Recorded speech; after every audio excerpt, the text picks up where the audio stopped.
Hi it's Ramsheed welcome to Foster Academy. ഈ സെക്ഷനിൽ നമ്മൾ പഠിക്കാൻ വേണ്ടി പോകുന്നത് എന്താണ് പൈത്തൺ, പൈത്തൺ എങ്ങനെയാണ് ഇൻസ്റ്റാൾ ചെയ്യുന്നത്, അതേപോലെ തന്നെ VS കോഡ് എങ്ങനെയാണ് ഇൻസ്റ്റാൾ ചെയ്യുന്നത്, പൈത്തൺ വെച്ചിട്ടുള്ള ഫസ്റ്റ് പ്രോഗ്രാമുമാണ് ഇന്നത്തെ സെക്ഷനിൽ നമ്മൾ ഉൾപ്പെടുത്തിയിട്ടുള്ളത്. നമ്മളുടെ അജണ്ട എന്താണെന്നുള്ളത് നേരത്തെ നമ്മൾ പറഞ്ഞ കാര്യങ്ങളൊക്കെയാണ് നമ്മുടെ അജണ്ടയിലുള്ളത്. പൈത്തൺ എന്താണ്, പൈത്തൺ എങ്ങനെയാണ് ഇൻസ്റ്റാൾ ചെയ്യുന്നത്, അതിന്റെ ഫീച്ചേഴ്സ് എങ്ങനെയാണ്, ആപ്ലിക്കേഷൻസ് എന്തൊക്കെയാണ്, പിന്നെ ഫസ്റ്റ് പൈത്തൺ പ്രോഗ്രാം. ഇത്രയും കാര്യങ്ങളാണ് നമ്മുടെ ഈ ഒരു സെക്ഷനിലുള്ള അജണ്ട. എന്താണ് പൈത്തൺ? പൈത്തൺ എന്ന് പറയുന്നത് ഒരു ജനറൽ പർപ്പസിന് യൂസ് ചെയ്യുന്ന പ്രോഗ്രാമിംഗ് ലാംഗ്വേജ് ആണ്. കൂടാതെ ഇതൊരു ഹൈ ലെവൽ പ്രോഗ്രാമിംഗ് ലാംഗ്വേജ് ആണ്. പിന്നെ ഇതിൽ യൂസ് ചെയ്യുന്ന മെത്തേഡ് എന്ന് പറയുന്നത് ഇന്റർപ്രറ്റഡ് പ്രോഗ്രാമിംഗ് ലാംഗ്വേജ് ആണ്. ഇത് 1991 ഗൈഡോ വാൻ റൂസം എന്ന് പറയുന്ന വ്യക്തിയാണ് ഇത് കണ്ടുപിടിച്ചത്. ഓക്കെ, ഇത് യൂസ് ചെയ്യുന്ന പൈത്തൺ എവിടെയൊക്കെ നമ്മൾ യൂസ് ചെയ്യുന്നുണ്ട് എന്ന് വെച്ച് കഴിഞ്ഞാൽ വെബ് ഡെവലപ്മെന്റിന് യൂസ് ചെയ്യുന്നുണ്ട്, data science, machine learning, artificial intelligence, automation, scripting, game development, desktop applications, cyber security and scientific computing എല്ലാവരുടെയും, അതായത് നമ്മുടെ റിയൽ ലൈഫിൽ എല്ലായിടത്തും യൂസ് ചെയ്യുന്ന ഒരു പ്രോഗ്രാമിംഗ് ലാംഗ്വേജ് ആണ് പൈത്തൺ എന്ന് പറയുന്നത്. ഇനി എന്താണ് പ്രോഗ്രാമിംഗ്? പ്രോഗ്രാമിംഗ് എന്ന് പറഞ്ഞു കഴിഞ്ഞാൽ നമ്മുടെ മെഷീൻ അല്ലെങ്കിൽ കമ്പ്യൂട്ടറിനെ കൊണ്ട് സ്റ്റെപ്പ് ബൈ സ്റ്റെപ്പ് ആയിട്ട് നമ്മുടെ ഇൻസ്ട്രക്ഷൻ ചെയ്യിക്കുന്നതിനാണ് നമ്മൾ പ്രോഗ്രാമിംഗ് എന്ന് പറയുന്നത്.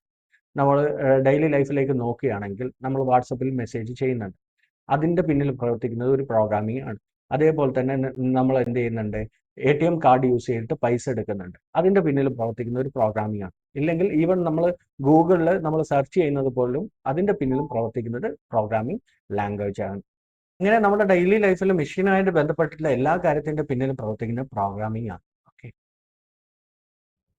ഇനി എന്താണ് പ്രോഗ്രാമിംഗ് ലാംഗ്വേജ്? പ്രോഗ്രാമിംഗ് ലാംഗ്വേജ് എന്ന് പറയുന്നത് നമ്മുടെ മെഷീനും ഉണ്ട്, പ്രോഗ്രാമറും ഉണ്ട്. ഇതിന്റെ ഇടയിൽ പ്രവർത്തിക്കുന്ന ഒരു ട്രാൻസ്ലേറ്റർ ആണ് നമ്മൾ പ്രോഗ്രാമിംഗ് ലാംഗ്വേജ് എന്ന് പറയുന്നത്. ഈ ട്രാൻസ്ലേറ്റിംഗ് മെത്തേഡ് രണ്ട് രീതിയിലാണ്. ഒന്ന് കമ്പൈലിംഗ് മെത്തേഡും മറ്റൊന്ന് ഇന്റർപ്രിറ്റർ മെത്തേഡും. കമ്പൈലർ മെത്തേഡ് അല്ലെങ്കിൽ കമ്പൈലർ എന്താണ് ചെയ്യുന്നതെന്ന് വെച്ച് കഴിഞ്ഞാൽ, നമ്മളൊരു പ്രോഗ്രാം എഴുതി കഴിഞ്ഞ് കഴിഞ്ഞാൽ കമ്പൈലർ അതിനെ ഒരു എക്സിക്യൂട്ടബിൾ ഫയൽ ആക്കിയിട്ട്, അതായത് മെഷീൻ ലാംഗ്വേജിലേക്ക് അതിനെ കൺവേർട്ട് ചെയ്തിട്ട് ആ മെഷീൻ ലാംഗ്വേജിലേക്ക് കൺവേർട്ട് ചെയ്ത ഫയലാണ് റൺ ചെയ്യുന്നത്. ഇതാണ് കമ്പൈലിംഗ് മെത്തേഡ്. ഇന്റർപ്രിറ്റർ മെത്തേഡ് എന്ന് പറയുന്നത്, നമ്മൾ കോഡ് എഴുതി കഴിഞ്ഞാൽ ഇന്റർപ്രിറ്റർ എന്ത് ചെയ്യും, അതിന് ഔട്ട്പുട്ട് കഴിയും, അതിനെന്ത് ചെയ്യില്ല, മെഷീൻ ലാംഗ്വേജിലേക്ക് കൺവേർട്ട് ചെയ്യുന്നില്ല, റൺ ടൈമിൽ അതെന്ത് ചെയ്യുന്നതാണ്, റൺ ചെയ്ത് തരികയാണ് ചെയ്യുന്നത്. പ്രോഗ്രാമിംഗ് ലാംഗ്വേജിന് എക്സാമ്പിൾസ് ആക്കി നോക്കുകയാണെങ്കിൽ പൈത്തൺ, ജാവ, C++, ഇങ്ങനെ കുറേ ലാംഗ്വേജസ് നമുക്ക് അവൈലബിൾ ആയിട്ടുണ്ട്. അതിൽ ബിഗിനേഴ്സിന് പഠിക്കാൻ പറ്റിയിട്ടുള്ള ഏറ്റവും നല്ല ലാംഗ്വേജ് ആണ് പൈത്തൺ എന്ന് പറയുന്നത്. ഫീച്ചേഴ്സ് ഓഫ് പൈത്തൺ നോക്കുകയാണെങ്കിൽ നമുക്ക് എന്താണ്, ഫസ്റ്റത്തെ point easy to learn and use ആണ്. അതായത് നമുക്ക് വളരെ പെട്ടെന്ന് ഉപയോഗിക്കാനും അതേപോലെ തന്നെ മനസ്സിലാക്കാനും പറ്റുന്ന ഒരു ലാംഗ്വേജ് ആണ് പൈത്തൺ എന്ന് പറയുന്നത്. പിന്നെ എന്ന് വെച്ചാൽ ഇത് ഇന്റർപ്രറ്റഡ് ലാംഗ്വേജ് ആണ്. ഇന്റർപ്രറ്റർ എന്താണെന്നുള്ളത് ഞാൻ ഇപ്പോൾ പറഞ്ഞ കാര്യമാണ്, ഇന്റർപ്രറ്റഡ് ലാംഗ്വേജ് ആണ് ഇത്.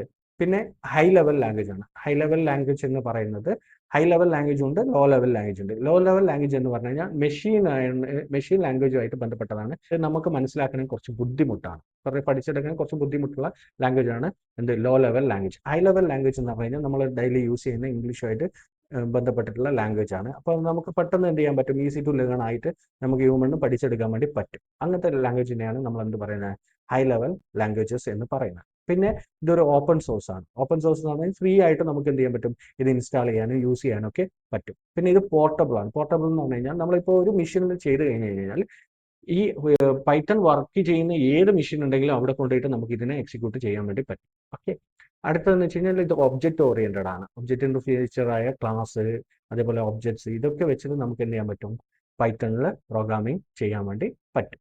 നെക്സ്റ്റ് വരുന്നത് ഇതിന്റെ സ്റ്റാൻഡേർഡ് ലൈബ്രറി ആണ്. സ്റ്റാൻഡേർഡ് ലൈബ്രറി ഉള്ളത് കൊണ്ട് തന്നെ നമുക്ക് എന്ത് ചെയ്യാൻ പറ്റും, റെഡി ടു യൂസ് മൊഡ്യൂൾസ് ആണ്. അതുകൊണ്ട് നമുക്ക് എന്ത് ചെയ്യാൻ പറ്റും, എത്ര വലിയ പ്രോഗ്രാം ആണെങ്കിലും നമുക്ക് എന്ത് ചെയ്യാൻ പറ്റും, പൈത്തണിൽ ചെയ്തെടുക്കാൻ വേണ്ടി പറ്റും. അതായത് ടെക്നിക്കൽ ഫീസിബിലിറ്റി വളരെ കൂടുതലാണ് എന്തിൽ, പൈത്തൺ എന്ന് പറയുന്ന ലാംഗ്വേജിൽ. ഏത് ടൈപ്പിലുള്ള പ്രോജക്റ്റ് ആണെങ്കിലും അല്ലെങ്കിൽ ഏത് ടൈപ്പിലുള്ള പ്രോഗ്രാം ആണെങ്കിലും പൈത്തൺ യൂസ് ചെയ്തിട്ട് നമുക്ക് ചെയ്യാൻ വേണ്ടി പറ്റും. ഇനി പൈത്തൺ യൂസ് ചെയ്യുന്ന കുറേ ആപ്ലിക്കേഷനിൽ, ഏതൊക്കെ ആപ്ലിക്കേഷനിൽ എങ്ങനെയൊക്കെയാണ് അത് യൂസ് ചെയ്യുന്നത് കൂടി നമുക്കൊന്ന് നോക്കാം. വെബ് ആപ്ലിക്കേഷൻസിൽ നമ്മൾ യൂസ് ചെയ്യുന്നത്, അതായത് വെബ്സൈറ്റിൻ്റെയും വെബ് പേജസിൻ്റെ ബാക്ക് എൻഡ് ഡെവലപ്മെൻറ്റിന് വേണ്ടിയിട്ട് നമ്മൾ എന്ത് യൂസ് ചെയ്യുന്നുണ്ട്, പൈത്തൺ യൂസ് ചെയ്യുന്നുണ്ട്. എക്സാമ്പിൾ ആയിട്ട് നോക്കുകയാണെങ്കിൽ ഇൻസ്റ്റാഗ്രാം, യൂട്യൂബ്, നെറ്റ്ഫ്ലിക്സിൻ്റെ ഒക്കെ ബാക്ക് എൻഡ് ആയിട്ട് വർക്ക് ചെയ്യുന്നത് പൈത്തൺ ആണ്.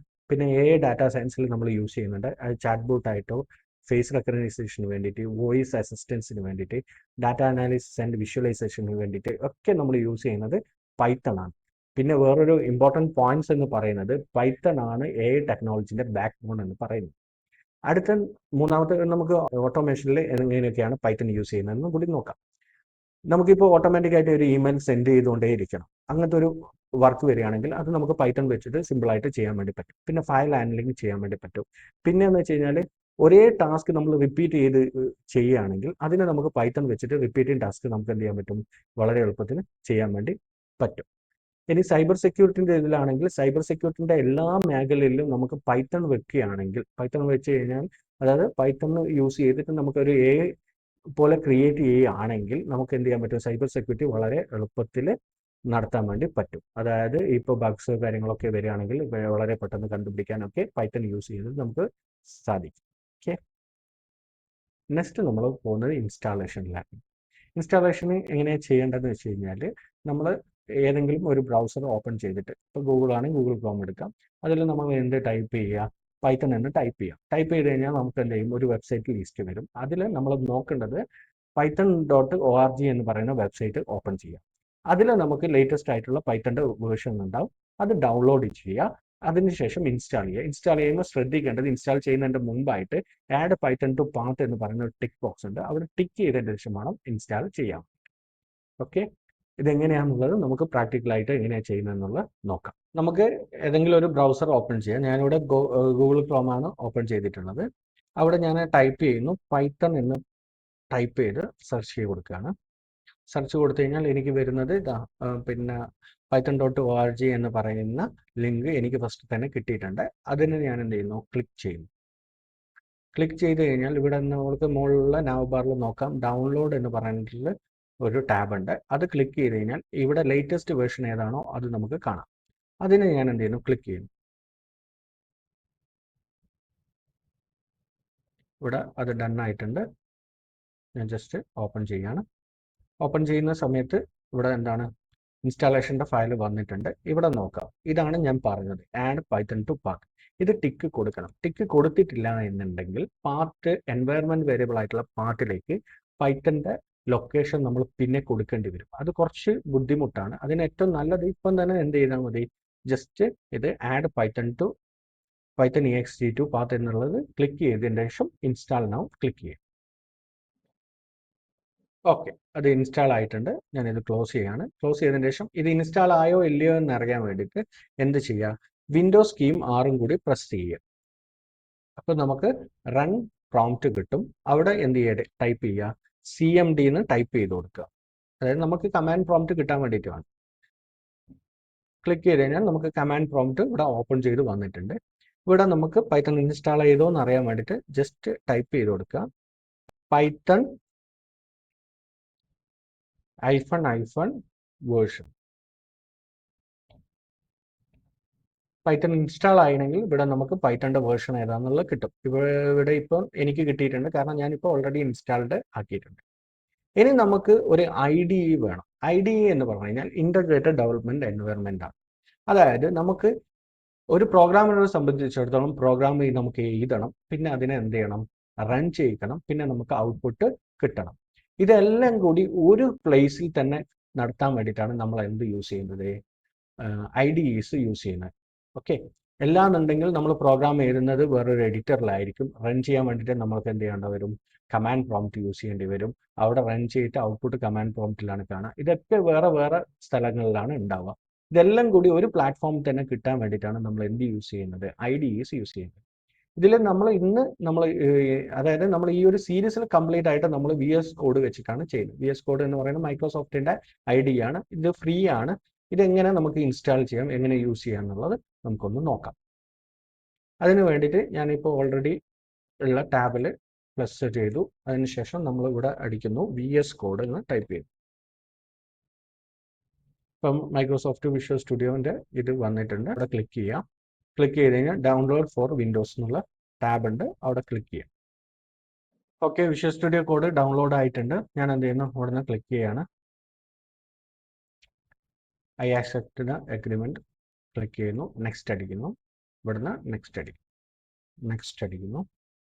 ഇവിടെ നമുക്ക് ഒരു ഓപ്ഷൻ ഉണ്ട്, ടിക്ക് ചെയ്യാനുള്ള ഓപ്ഷൻ ഉണ്ട്. ക്രിയേറ്റ് എ ഡെസ്ക്ടോപ്പ് ഐക്കൺ എനിക്ക് ആവശ്യമുണ്ട്, ഡെസ്ക്ടോപ്പിൽ തന്നെ ആവശ്യമുണ്ട്, അതുകൊണ്ട് അത് ക്ലിക്ക് ചെയ്യുന്നു.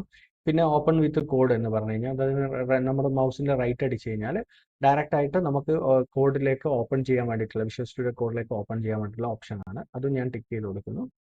അതേപോലെ തന്നെ താഴെയുള്ളതും ഞാൻ ടിക്ക് ചെയ്ത് കൊടുക്കുകയാണ്. ഓക്കെ, അപ്പോൾ ഈ 5 ടിക്ക് ചെയ്തതിന് ശേഷം ഞാൻ എന്ത് ചെയ്യുന്നു, നെക്സ്റ്റ് ക്ലിക്ക് ചെയ്യുന്നു, ജസ്റ്റ് ഇൻസ്റ്റാൾ ക്ലിക്ക് ചെയ്യും.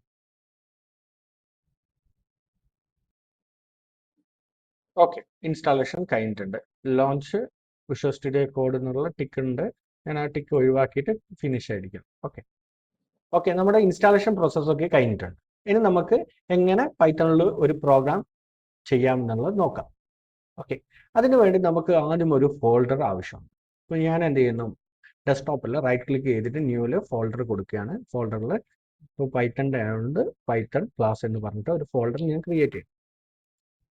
ഇത് ക്രിയേറ്റ് ചെയ്തതിൻ്റെ ശേഷം ഡബിൾ ക്ലിക്ക് ചെയ്ത് അത് ഓപ്പൺ ആക്കുന്നു. ഓപ്പൺ ആയതിൻ്റെ ശേഷം ഇവിടെ നോക്കുക, ഏറ്റവും ടോപ്പിൽ അഡ്രസ്സിലേക്ക് നമ്മൾ എന്ത് ചെയ്യുക, ക്ലിക്ക് ചെയ്യുക. ക്ലിക്ക് ചെയ്തതിൻ്റെ ശേഷം ഞാൻ എന്ത് ചെയ്യുന്നു, അവിടെയുള്ള അഡ്രസ്സ് എന്ത് ചെയ്യുക, ബാക്ക് സ്പേസ് അടിക്കുക. അതിനുശേഷം ഇവിടെ ടൈപ്പ് ചെയ്യുക, CMD എന്ന് ടൈപ്പ് ചെയ്യുക. CMD ടൈപ്പ് ചെയ്ത് കഴിഞ്ഞാൽ എനിക്ക് എന്ത് കിട്ടും, കമാൻഡ് പ്രോംപ്റ്റ് കിട്ടും. ഇത് കിട്ടിയതിന് ശേഷം ഇവിടെ ഞാൻ ടൈപ്പ് ചെയ്യാണ് CODE കോഡ്. അതിനുശേഷം സ്പേസ് അടിക്കുക. സ്പേസ് അടിച്ചതിന് ശേഷം ഒരു ഡോട്ട് ഇടാം, അതായത് കോഡ് സ്പേസ് ഡോട്ട്. അതിനുശേഷം എൻ്റർ കീ പ്രസ് ചെയ്യുക. അങ്ങനെയാണെങ്കിൽ നമുക്ക് എന്ത് ചെയ്യാൻ പറ്റും, ഈ ഒരു ഫോൾഡറിന് വിഷ്വൽ സ്റ്റുഡിയോ കോഡിലേക്ക് തന്നെ ഓപ്പൺ ചെയ്ത് എടുക്കാൻ വേണ്ടി പറ്റും. ഓക്കെ, ഇവിടെ നോക്കുക, വിഷ്വൽ സ്റ്റുഡിയോ കോഡിലെ എക്സ്പ്ലോറർ എന്ന് പറയുന്ന സെക്ഷനിൽ നമ്മൾ ഇപ്പോൾ എന്തിനെ ഓപ്പൺ ആക്കിയിട്ടുണ്ട്, ഈ പൈത്തൺ ക്ലാസ് എന്ന് പറയുന്ന ഫോൾഡറിനെ ഓപ്പൺ ആക്കിയിട്ടുണ്ട്. അപ്പോൾ നമ്മൾ ഇന്ന് പുതിയൊരു പ്രോഗ്രാം ചെയ്യാൻ വേണ്ടി പോവുകയാണ്. അപ്പോൾ അതിൻ്റെ ഇതിന് വേണ്ടിയിട്ട് നമ്മൾ എന്ത് ചെയ്യുക, ന്യൂ ഫയൽ എന്ന് പറയുന്ന ബട്ടൺ ക്ലിക്ക് ചെയ്യുക. ക്ലിക്ക് ചെയ്തതിന് ശേഷം നമ്മുടെ ഫസ്റ്റ് പ്രോഗ്രാം ആയതുകൊണ്ട് ഞാൻ ഇങ്ങനെ കൊടുക്കുകയാണ്, ഫസ്റ്റ് ഡോട്ട് PY എന്ന് കൊടുക്കും. ഫസ്റ്റ് ഡോട്ട് PY എൻ്റർ അടിച്ചു. എൻ്റർ അടിച്ചു കഴിഞ്ഞാൽ എനിക്ക് പ്രോഗ്രാം ടൈപ്പ് ചെയ്യാനുള്ള സെക്ഷൻ ഇവിടെ കിട്ടിയിട്ടുണ്ട്. ഓക്കെ, ഇവിടെ ഞാൻ ടൈപ്പ് ചെയ്യുന്നതാണ് just print welcome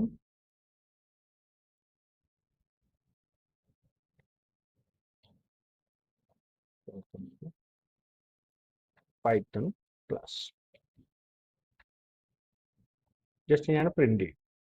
okay, print ചെയ്യാനുള്ള കമാൻഡ് ഞാൻ അവിടെ കൊടുത്തു, പ്രിന്റ്. അതിനുശേഷം ബ്രാക്കറ്റ് ഓപ്പൺ ചെയ്തു, അതിൽ ഡബിൾ കോട്ട്സിൽ എന്താണോ അവിടെ ഔട്ട്പുട്ട് സ്ക്രീനിൽ പ്രിന്റ് ചെയ്യേണ്ട ആ ടെക്സ്റ്റ് ഞാൻ അവിടെ കൊടുത്തു.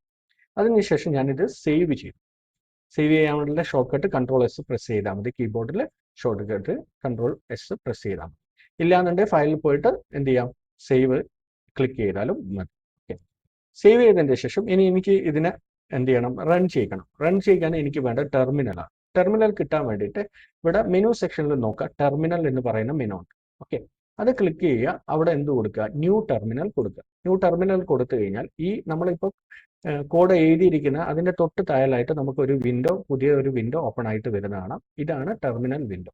ഓക്കെ, ഈ ടെർമിനൽ വിൻഡോയിൽ നമ്മൾ എന്ത് ചെയ്യുക, റൺ ചെയ്യിക്കാൻ വേണ്ടിയിട്ടുള്ള കമാൻഡ് കൊടുക്കുക. റൺ ചെയ്യിക്കാൻ വേണ്ടിയിട്ട് ഒരു പൈത്തൺ പ്രോഗ്രാം റൺ ചെയ്യിക്കാൻ വേണ്ടിയിട്ട് നമുക്ക് വേണ്ടത് പൈത്തൺ എന്ന് ടൈപ്പ് ചെയ്ത് സ്പേസ് അടിക്കുക. സ്പേസ് അടിച്ചതിന് ശേഷം നമ്മുടെ പ്രോഗ്രാമിൻ്റെ പേര്, നമുക്ക് ഏത് പ്രോഗ്രാമാണ് റൺ ചെയ്യേണ്ടത് ആ പ്രോഗ്രാമിൻ്റെ പേര് വിത്ത് എക്സ്റ്റൻഷൻ PY എന്നുള്ളതാണ് പൈത്തണിൻ്റെ എക്സ്റ്റൻഷൻ. അതും കൂടി നമ്മൾ എന്ത് ചെയ്യുക, അടിച്ച് കൊടുക്കുക. ഓക്കെ, അപ്പോൾ നമ്മൾ ഇവിടുത്തെ പ്രോഗ്രാമിൻ്റെ പേര് ഫസ്റ്റ് ഡോട്ട് PY ഇതടിക്കുക, ജസ്റ്റ് എൻ്റർ അടിക്കുക. എൻ്റർ അടിച്ചു കഴിഞ്ഞാൽ നമുക്ക് എന്തെങ്കിലും എറർ ഉണ്ടായിരുന്നെങ്കിൽ എനിക്ക് അവിടെ കാണാമായിരുന്നു. ഇവിടെ എറർ ഇല്ല, ഇതെന്താണ് പ്രോപ്പറായിട്ട് റൺ ആയിട്ടുണ്ട്. അതുകൊണ്ട് എനിക്ക് ഔട്ട്പുട്ട് കിട്ടി. എന്താണ് ഔട്ട്പുട്ട് കിട്ടിയത്, വെൽക്കം ടു പൈത്തൺ ക്ലാസ് എന്ന് പറയുന്ന ഔട്ട്പുട്ട് ഇവിടെ കിട്ടിയിട്ടുണ്ട്. ഓക്കെ, നമുക്ക് ഇതൊരു എറർ വരുത്തി നോക്കാം. അപ്പം ഞാൻ ഇത് എന്ത് ചെയ്യുന്നില്ല, ക്ലോസ് ചെയ്യുന്നില്ല, ഞാൻ സേവ് ചെയ്തു. ജസ്റ്റ് ഒന്നും കൂടി അതിനെ റൺ ചെയ്തു നോക്കും. ഇവിടെ എന്ത് വന്നു, എറർ വന്നു. പ്രിന്റ് എന്ന് പറയുന്ന ഇവിടെ ഓപ്പൺ ബ്രേസ് ഇട്ടിട്ടുണ്ട്, ഇതിനെ ക്ലോസ് ചെയ്തിട്ടില്ല എന്നുള്ള എറർ എനിക്ക് ഇവിടെ കിട്ടി. ഓക്കെ, ഇങ്ങനെയാണ് നമ്മൾ എന്ത് ചെയ്യുന്നത്, ഒരു പ്രോഗ്രാമിനെ റൺ ചെയ്യിച്ച് നോക്കുന്നത്. ഓക്കെ, അപ്പം എനിക്ക് എന്തുണ്ട്, ആദ്യത്തെ പോലെ തന്നെ റൺ ചെയ്തിട്ട് കിട്ടിയിട്ടുണ്ട്. ഓക്കെ, ഇതാണ് നമ്മുടെ ഫസ്റ്റ് ക്ലാസ്സിലുള്ള കാര്യങ്ങൾ. ഓക്കെ, ഇന്ന് നമ്മൾ എന്തൊക്കെ പഠിച്ചു എന്ന് വെച്ച് കഴിഞ്ഞാൽ ഒരു പൈത്തൺ എന്ന് പറയുന്നത് എന്താണ്, പ്രോഗ്രാമിംഗ് ലാംഗ്വേജ് എന്താണെന്നുള്ളത് നമ്മൾ പഠിച്ചു കഴിഞ്ഞു. അതേപോലെ തന്നെ പൈത്തൺ എങ്ങനെയാണ് ഇൻസ്റ്റാൾ ചെയ്യുന്നത്, അതേപോലെ തന്നെ IDE എങ്ങനെയാണ്, അതായത് VS കോഡ് IDE എങ്ങനെയാണ് ഇൻസ്റ്റാൾ ചെയ്യുന്നത്, പൈത്തണിൽ എങ്ങനെ ഒരു പ്രോഗ്രാം എഴുതാം, അതിനെങ്ങനെ റൺ ചെയ്യിക്കാം എന്നുള്ള കാര്യങ്ങളൊക്കെ നമ്മളിന്ന് പഠിച്ചു. ഇനി അടുത്ത സെക്ഷനിൽ നമുക്ക് എന്ത് ചെയ്യാം, നെക്സ്റ്റ് ഒരു ടോപ്പിക്കുമായിട്ട് നമുക്ക് കാണാം. ഈ സെക്ഷൻ എല്ലാവർക്കും ഇഷ്ടപ്പെട്ടെന്ന് വിശ്വസിക്കുന്നു. ഇൻസ്റ്റാളേഷനൊക്കെ നമ്മൾ പഠിച്ചല്ലോ. എന്തെങ്കിലും ഡൗട്ട്സോ കാര്യങ്ങളോ ഉണ്ടെങ്കിൽ കമൻറ്റ് ചെയ്യും, ഞാൻ ഉടൻ തന്നെ റിപ്ലൈ തരുന്നതാണ്. നാളെ ഇതേ സമയം പുതിയ വീഡിയോയുമായി വരുന്നവരെ ബൈ.